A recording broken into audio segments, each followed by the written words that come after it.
My name is Sophie Tajch, Klisman. I was born in Lodz, Poland. And miraculously, I survived 3 concentration camps in the ghetto. Until the age of 10, I was a very happy, loved, normal child. Was the youngest of 4 children. I had 2 brothers and a sister, and very loving parents. We were poor, but I never felt deprived of anything. Was loved. Until 1939, when World War II broke out. Nazi Germany attacked Poland. And it all started with the bombs being dropped on our city, loud explosions, sirens, screeching, running to the shelters almost daily. It was very frightening for a 10-year-old, but I had my loving family to comfort me. And that was going on for about 8 days. 8 days later, Nazi Germany occupied Poland. They came in to the city, their tanks, their jeeps. To a child, they were so big and frightening, scary to look at. A short time after, we were told we had to move from our home into an area of the city, a small area, which was enclosed by barbed wires, and things changed drastically. We were told food will be rationed, schools were closed, and everybody had to go to work. The people unable to work, the elderly, the sick, the very young, were taken away. We never knew where, but we never saw them or heard from them again. My family my father was a tailor, my mother was a seamstress. We were all put to work in shops. I was so young, so I was put into a knitting shop. Didn't know how to, but we had instructors, and whatever we made in that shop everything was shipped to Germany. We were making sweaters, scarves, hats, gloves. We never got paid for our work, long hours, and food, like I said, became scarce. Coming home from work was very hard on my mother. There was very little food to prepare, and for her, seeing her children go hungry. So little by little, she would give her food to us. Eventually, she became sick, weak. In the ghetto, conditions became so bad. There was no medical help, no doctors, no medicines. When a person became sick, they were just suffering. And eventually my mother died. It was very hard. She was only 51 years old, and it was a horrible death. By dad, that was the year 1941. We were in the ghetto already for 2 years. A lot of people were dying. Same starvation, disease. When a person died, there was no funeral that we could go to. We didn't know where they buried the dead. They just came with wooden wagons pulled by people. They piled the bodies up. We just said our goodbyes. So, making some people cry over it.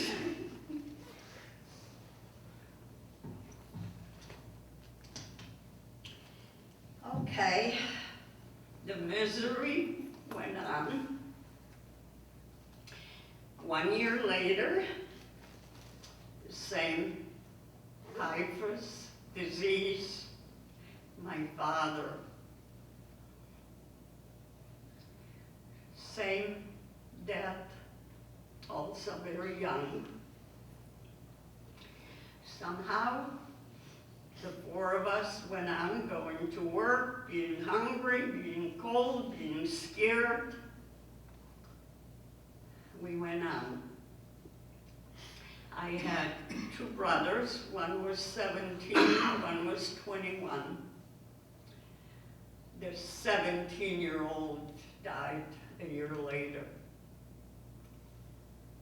Same horrible death, no funeral, no idea what they did with the bodies. The 3 of us, my brother, my sister, and I, somehow, miraculously, were going to work, coming home, being hungry, being scared, until the year 1944, where the Nazi Germany decided to close the Lodz ghetto, liquidate. We were put into the box cars, and if you toured the museum, I'm sure you saw, piled in people like sardines. No food, no water, had no idea where we're going, what's going to happen. People in the cars, fainting, crying, praying, didn't know a thing. When, where are we going to end up? Maybe a day or so later, they opened the doors. And we saw total chaos. Later on, we found out we arrived in Auschwitz death camp. Hundreds of Nazi soldiers screaming, yelling, shoving, pushing, dogs, big German shepherd dogs, attacking people. And the people getting out of the cars, the box cars, were just like sheep. Go here, they were pushed and shoved. My brother and my sister and I were clinging to each other, scared. Short time after, a Nazi soldier came to us and tore our brother away from us. As he was being led away, he just waved to us. We cried.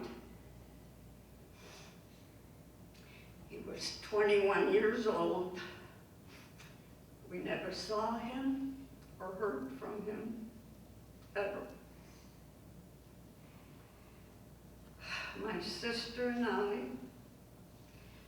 were told to stay in this line, and we were just like sheep, go pushed to go there. We were told to go into the barracks and leave all your possessions, whatever little things we had, we had to leave it undressed completely. They shaved our heads, and we were shoved and pushed into the showers.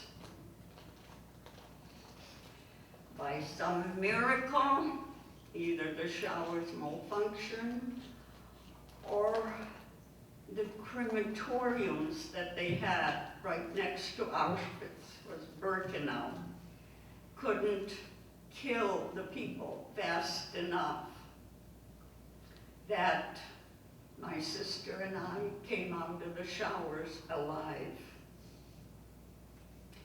We were shown where we going to sleep, supposedly like bunk beds, just a piece of wood, no blankets, no pillows.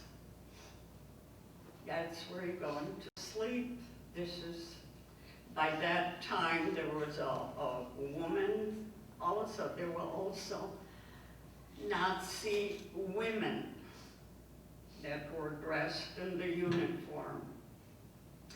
And they were telling us, this is Auschwitz, and you can't expect, or maybe she didn't say like that, I don't remember exactly, but that's where I was and my sister in total daze. I mean, it was so frightening, so hard to describe. The next morning, they woke us up and they told us we're going to roll call. They're gonna count us. Why? The Auschwitz camp was surrounded by barbed wires. Nobody could escape or go anywhere.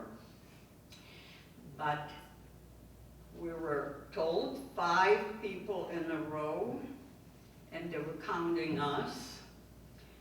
The next thing, they brought us the ration for the day, the food.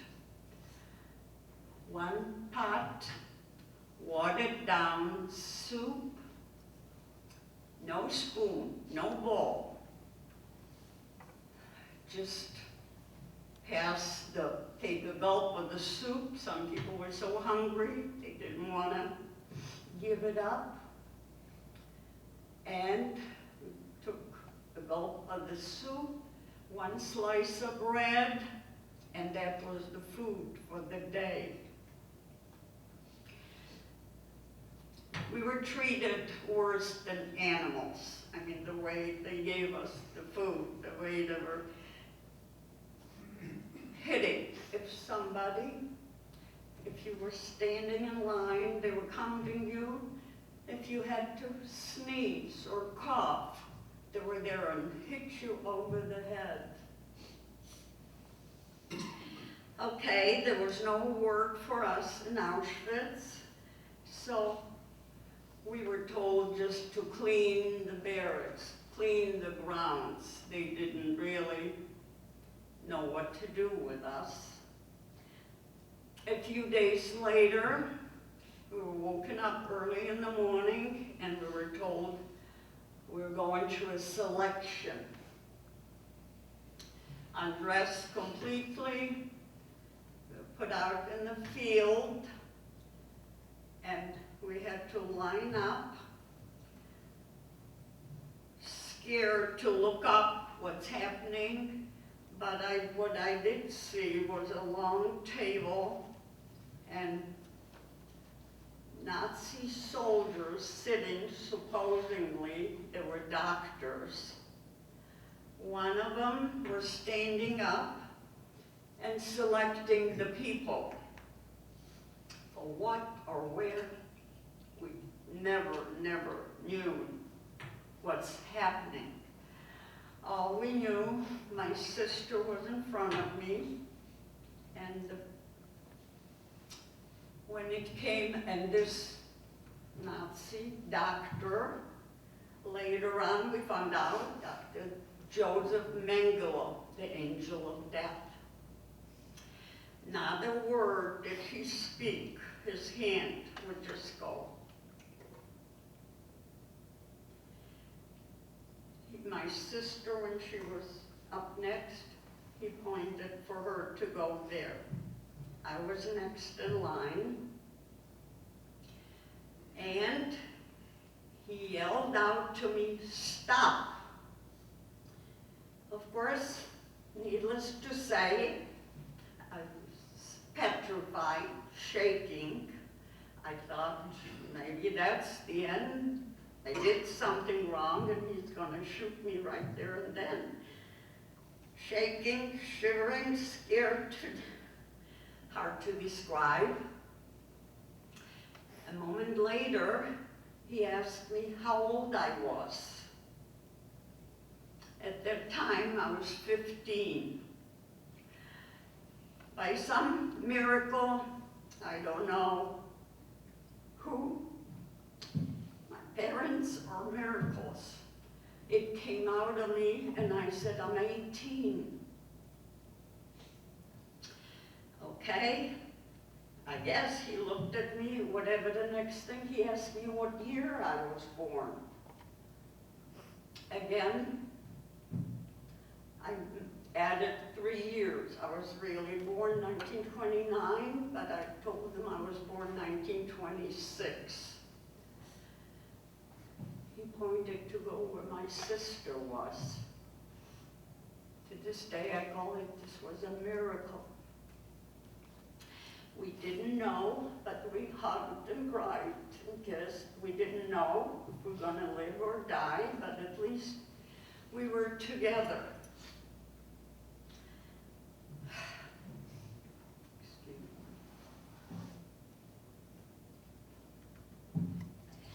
A short time after the selection,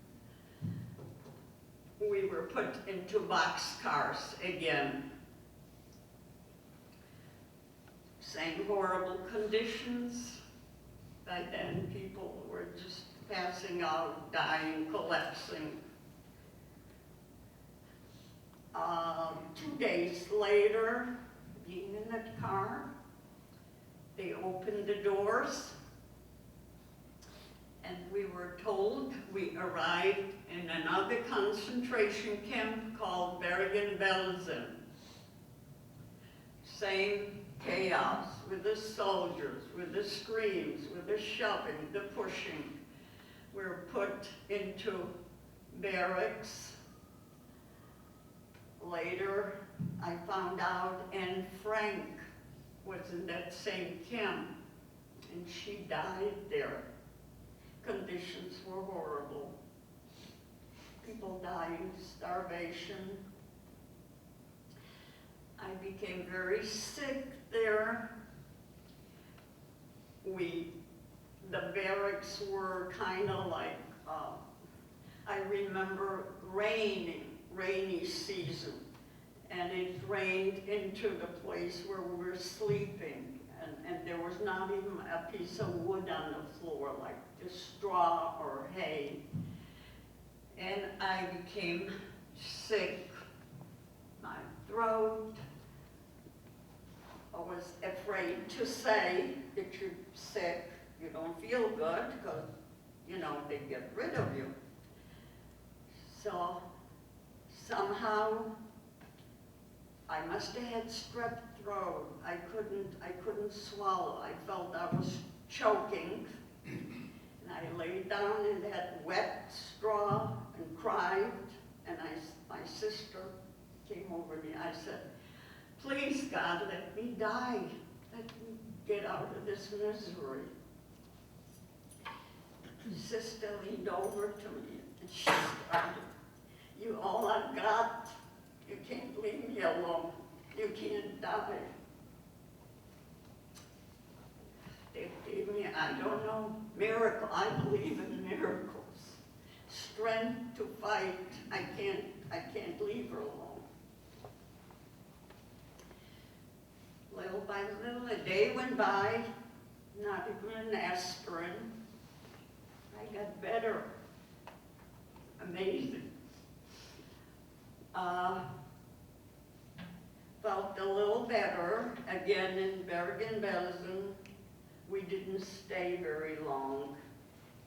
There was no work for us. They were just torturing, hoping for enough people to die so they don't have to put us in the crematoriums.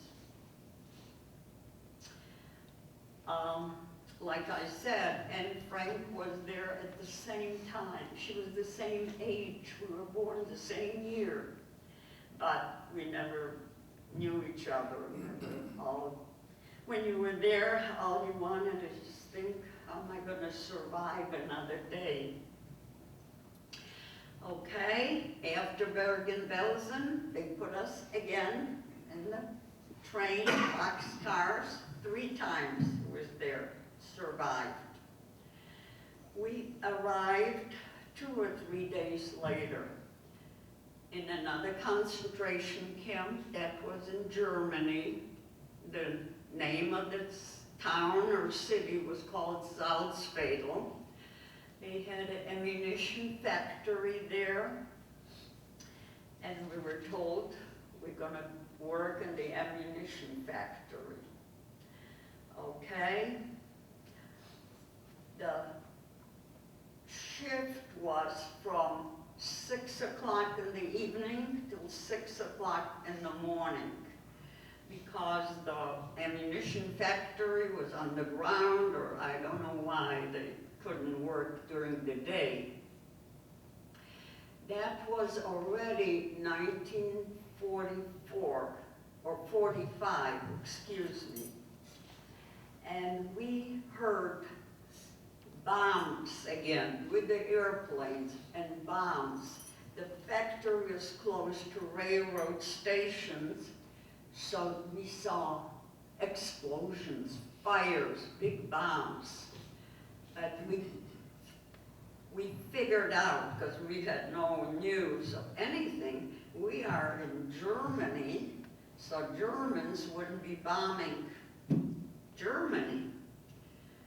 So we just figured out maybe these are allies, maybe these are Americans, and hopefully they gave us hope. Maybe that horrible war is going to come to an end.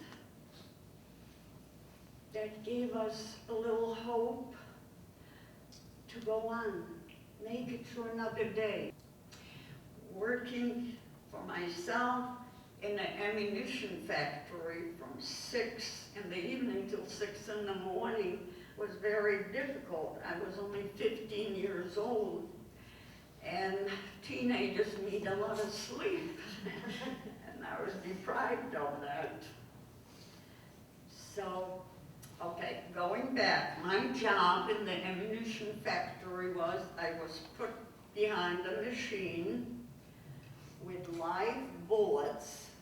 One box was here, and there were boxes in front of the machine, and my job was pick up a handful of bullets, feed it in the machine, and they were sorting them by size. Okay, night after night, not having enough to eat, not having enough to sleep. One evening, we were getting ready to go to work, again, counting the heads, and I just collapsed. I just couldn't take it anymore. My sister tried to pick me up, I just couldn't. And there was Nazi women there that would walk with us to the factory. And this one miracle again, Nazi woman saw me. Maybe she had a heart, sorry for.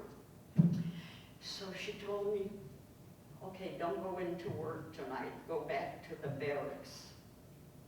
As soon as I put my head down, I fell asleep. A short time after, another Nazi woman comes in and started swearing, yelling, hitting me.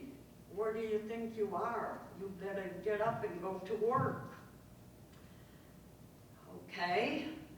She was very mad like a dog, because she had to make the special trip with me. That was, I think, about a 2-mile walk to the factory. All the time we were walking, she was just hitting me, swearing, hitting me. Finally made it to the factory. My face was all swollen, bloody. My sister and the other women saw me. My sister thought, that's it. I was not supposed to, there were foremen in the factory, and I was not supposed to work at night. So they found, my sister's help, I don't know, a bathroom, a curtain, or a box, and they put me there, covered me up. Nobody knew I was there, and I slept. I slept at 12-hour shift. When it was time to go back to the barracks, my sister came and woke me up, cleaned me up a little bit, went back to the barracks. That night's sleep gave me strength. I felt refreshed and hope. There was just, we had the hope. Maybe the bombing didn't stop. They didn't bomb. They knew that there were these, whatever they called us, slave laborers. So every day we went on with hope in our hearts.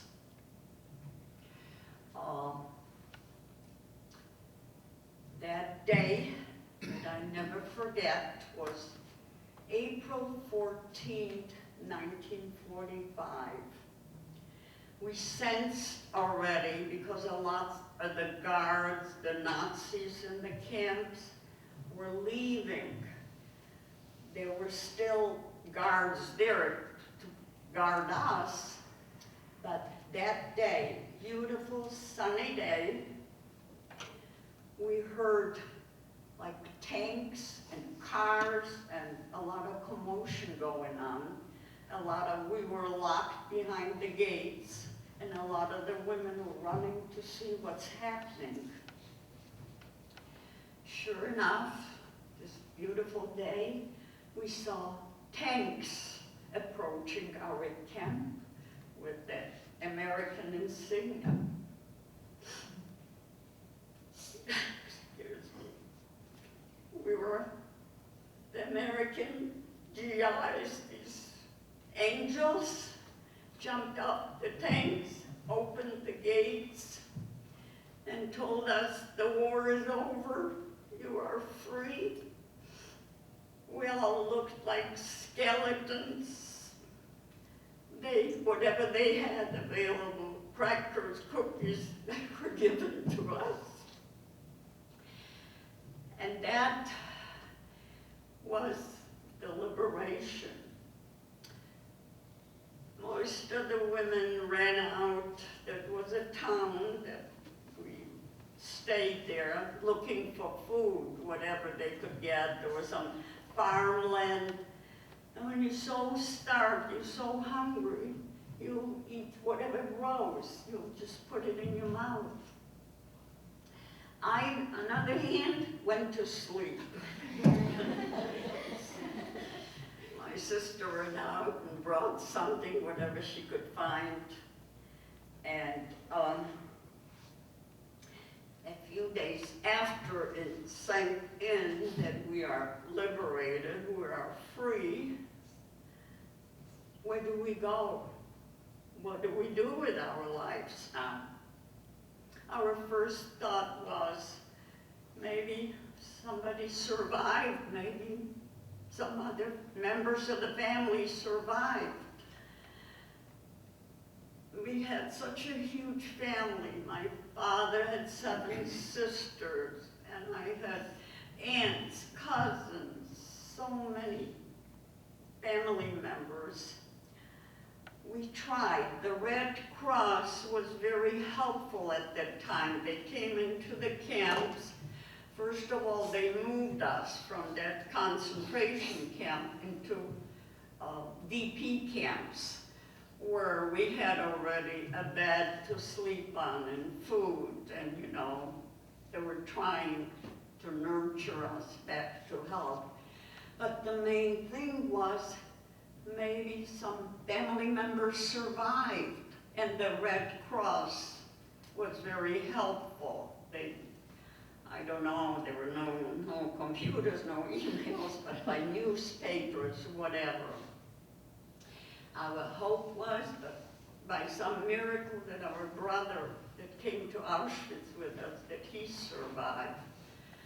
But we searched and searched, he never survived. Okay, where do we go from now? We didn't want to live in Germany. We didn't want to go back to Poland. That's where originally I was born. And we heard some rumors, you know, there was no family. What do you go back there for? So again, the hope in us that we'll come to America. It took 4 years. We were liberated in 1945, and President Truman was president of the United States at the time, and he signed a declaration or whatever, a paper, that the people that survived the camps could come to the United States. And that took 4 years. We had to go through a lot of red tape, but we made it finally in 1945, in June. We were told, you're ready, you could come to the United States. We came on boats, and these were Army boats, not like the cruise lines nowadays, but we were so happy. It took us 2 weeks to come. We arrived in New York Harbor. Another thing that stands out in my mind after all these years, seeing the Statue of Liberty. I mean, to you guys, you're fortunate enough to be born in this country. It doesn't mean, but to us, it was, I remember, early in the morning, like dawn, and we were probably miles away, but from far away we saw that Statue of Liberty. It was such emotional. That gives you freedom, opportunity.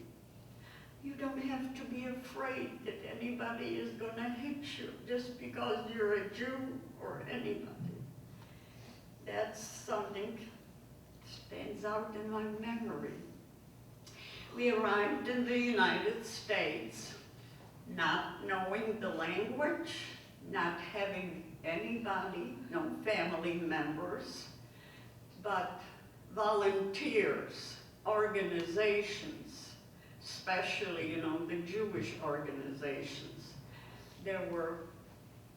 Came with a list and knew who was arriving in New York City, and they took us, showed us a little bit of New York City, and took us, my sister and I were assigned to come to Detroit because there were so many people coming, so they couldn't settle everybody in New York City. So we were put into the train, but this was a different kind of train. And we arrived in Detroit, again, the same thing, didn't know a soul, didn't know the language. Well, I tried to go back to school in Germany, but I had a hard time. But I did learn a little bit of English, just enough. So we arrived in Detroit. There was this organization that found an apartment for us. By then, my sister, she was quite a bit older than me, so she met a man, also a survivor, in the DP camp, and they got married, and they had a baby, so had a little family already. So we lived in the one apartment. I lived with them. And again, they helped us, put us on our feet, like they say, gave us an apartment, and they helped us find jobs. Not knowing the language, not having a skill, what kind of job would you get? So my first job in this country was working for a dry cleaner. I was doing laundry all day. But you think I complained? I was happy. I was happy to be in this country, to be free, to have enough food. And I wanted to go back to school. I only had a 5th-grade education. So there were social workers that were trying to help us. But again, she said, we can't afford to support you. You have to work and earn money to support yourself, but you could go to night school. Okay, work during the day, 3 evenings a week, went to night school. Didn't complain at all, wanted to learn English as quickly as possible and get some education to get a better job. And we did for a couple of years. And in the night school, God bless this country, they had schools for foreign-born. The reason I said it, because in Germany, when I tried to go to school, they didn't have schools for foreign-born, so I was put into a class with children that were 5 or 6 years younger than me, and they looked at me like I was out of space. My German wasn't that good, so it didn't work. But this country, they had school, all foreign-born, a lot of young people like myself that survived the camps. And at night school, I met a very nice man, got to know each other, got married, worked hard, saved every penny we could, and built a life, had a family. My daughter, my grandson are here, and life is good in this country. But at the end, I just want to say,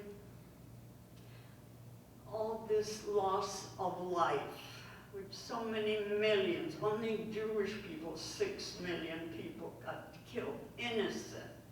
Babies, healthy, beautiful babies were killed.